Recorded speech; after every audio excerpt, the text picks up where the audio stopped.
Hello and welcome to Outlook Chopal.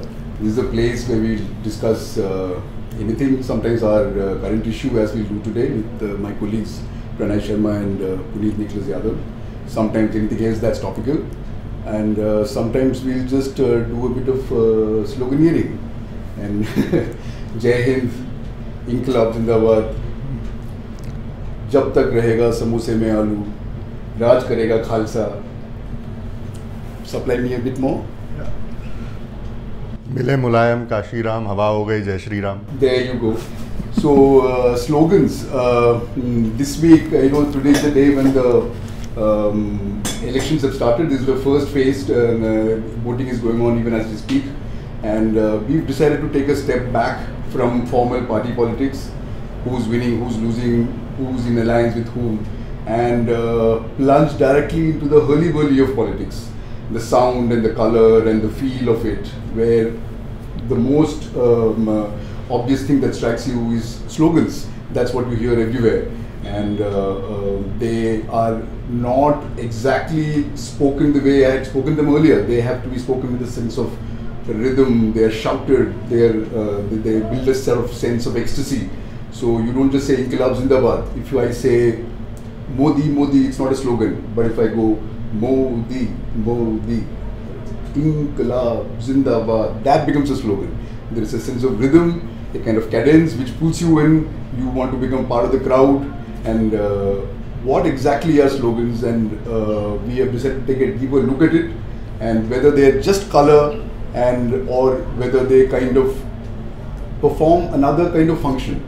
That if you look at slogans like Raj Karega Khalsa, for instance, it is a certain kind of an action plan, Garibi Hatao, or that there is an aim that we will actually, there is an objective at the end of it.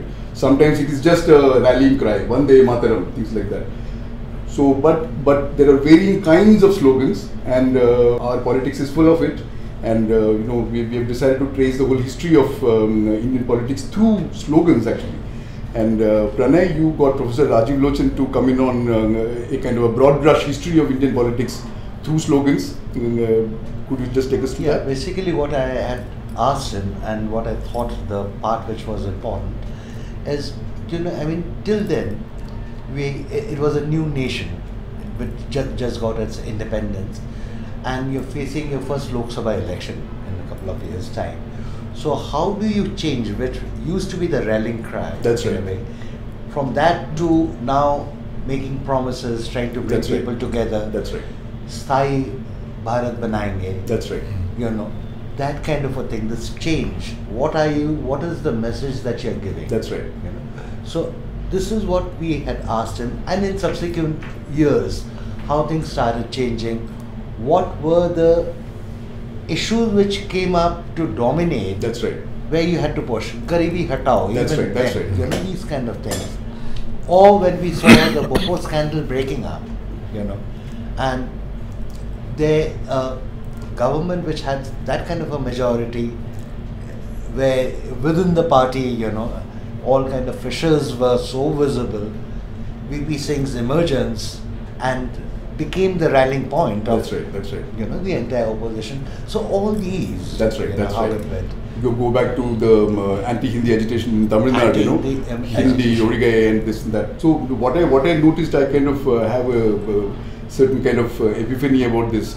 That despite its birth in a rallying cry, in a war cry, when I checked up the etymology, it comes from Scottish Gaelic, and it actually means war cry. Mm-hmm. And despite that, from that origin, it has actually come down to a place where issues are entering it, and it's no longer just Har Har Mahadev kind of a rallying cry. It is now becoming a kind of, it has already become, for a long time, a kind of, it is the most, a kind of most compressed, most distilled form of political argument. Rather than being just a rallying cry. I think in a way, politicians will also have to be intuitive. That's right. That's what right. will go down well, what can bring people together, it's that kind That's of right. Hum kya chahte, azadi. That's actually. And those are the ones that stick anyway. That's right. That's right. You tend to forget a lot of slogans, but the ones that come out of intuition and come out of that thing, those are the ones that stick over the years. One of our frequent contributors, Shahjahan Madampat, I remember, he had popularized a very intriguing kind of a slogan, which he heard from someone. He popularized it later. Arundhati Roy also picked it up. You can see that there is a kind of a political movement inside it. Lal Salam Alaikum. So he's bringing, he's brought two things together. And you know, there's a political kind of a philosophy there. I mean, you know, some of it comes from philosophy. I mean, like, you know, Anil Haq, there's a great Sufi phrase, is actually something that's coming out of philosophy. But in Faiz's poem, you see it, you know, he calls it Anil Haq ka Nara. Fir uthega Anil Haq ka Nara. Nara, slogan. Okay, so things can come from various zones. Swachh Bharat is a government scheme, but it becomes like a slogan. Puneet, this was your idea in the beginning.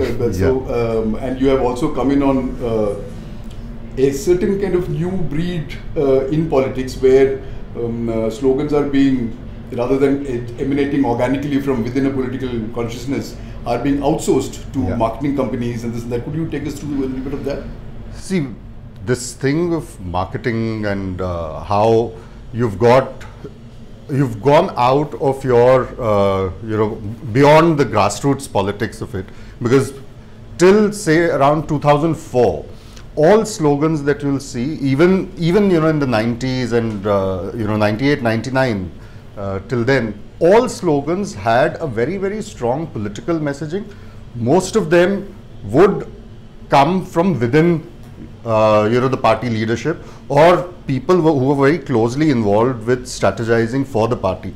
Mrs. Gandhi, Indira Gandhi, for example, would heavily rely, she would give her inputs, but she would heavily rely on Shrikant Verma to coin the slogan, to coin the slogan. So it was he who came up with Ek Sherni Solangur, Chikmagalur by Chikmagalur. He was the one who came up with Najat par, Napat par, Indra ki baat par, mohar lagegi haath par. That's right. And he was a poet, and a poet who came up the ranks. So there was that.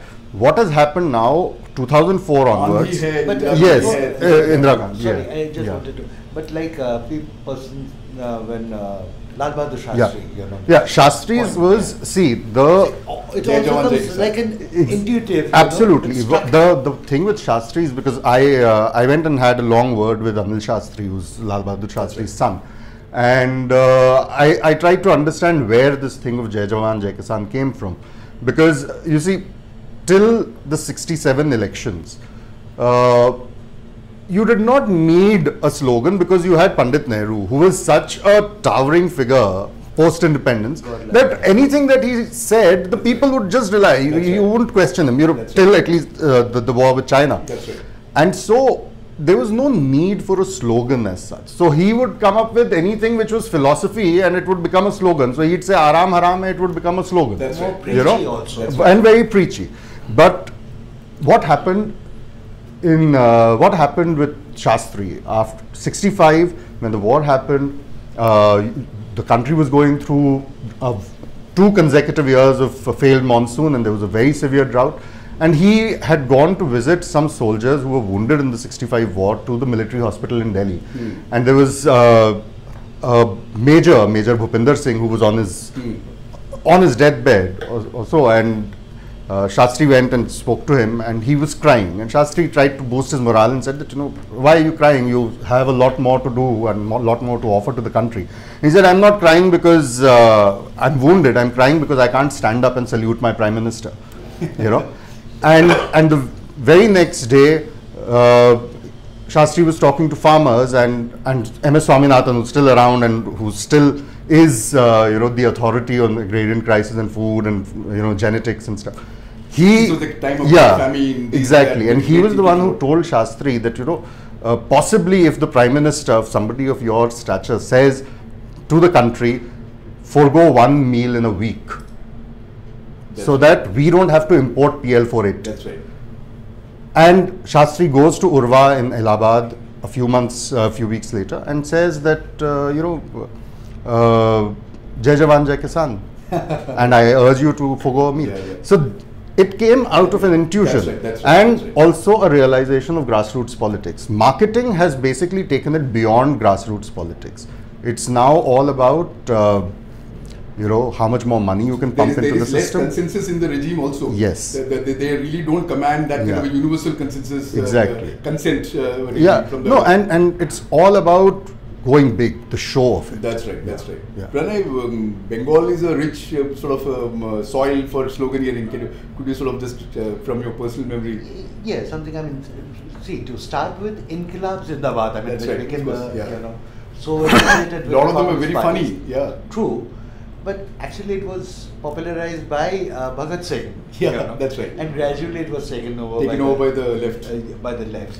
We had some very interesting one like Malikeer Kalohat Bengeda Gudiyada, Yeah. which Yeah. basically means the black hand of the management That's right. should be broken, Broken and crushed. Trust. That Yeah. kind of. The second part, as See, you had notice mentioned- that the minute you utter it, you have to break out of your normal speech rhythm Absolutely. Yeah. and break into that. True. So you say the first line, whoever's the leader, and the rest, It's you the know, call and chorus. response. Yeah, Yeah. chorus. Then they come up with that. Like one day and Mataram comes from the crowd. Yeah. You know? True. To cheer them up, to lead them, Yeah.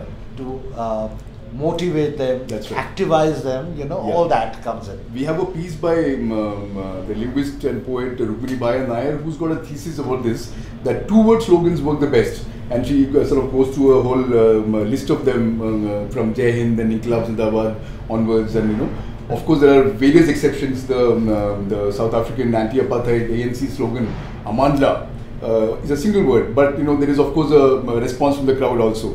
And the one place where I said that it breaks down is in Kerala, where very, very verbose people, long slogans. So, and Indira came into some of them because Indira was the one who actually led the, she was the key figure in that, what they call the Vimochana Samaram, liberation struggle. So there was slogans flying back and forth on all sides. Some of them are very, very rousing, some of them are very ribald, and EMS say, Thomas say, Gauri Ketra Masai. This is, which is like EMS, Thomas is his minister. How many months gone is Gauri? It was as bad as that. And it could But some of them were like, Angamali, Kallarayil, Nammada Sodararundengil, very, very long and like almost like a balladic kind of a form. And Indira Vannettendu Paranju Vidyabhyasam Vendendo, which is what, completely breaks down the entire thesis of two words. with a lot of Rhythm is there. Yeah, rhythm. yeah. Indira Vannettendu Paranju. Like, it's like, that's the way it goes. Gives you the sense of a wave, you know. That's right. That's right. That's so. Please do go through our issue, and because we have sort of tried to encompass a different level of political reality, and there is a curious kind of way in which whichever side a political argument comes from, there is a kind of a shared territory, and the Kashmiri Azadi slogan. Is taken up by Kanhaiya Kumar, and then in fact it was even taken up by the BJP later in the same form. So there is a certain kind of common ground where Seamlessly everyone keeps moving from one here front and to the there. other. Exactly. Yeah. The same. Sometimes the party slogans themselves reflect that change. Mayawati slogan, initial one, Tilak Tarazu or Talwar, inko maro joote char. Later it becomes Hathi Nahi Ganesh hai. Brahma Vishnu Mahesh hai. So it's a very fascinating journey through political evolution actually, and thank you for being with us, and please do pick up the issue.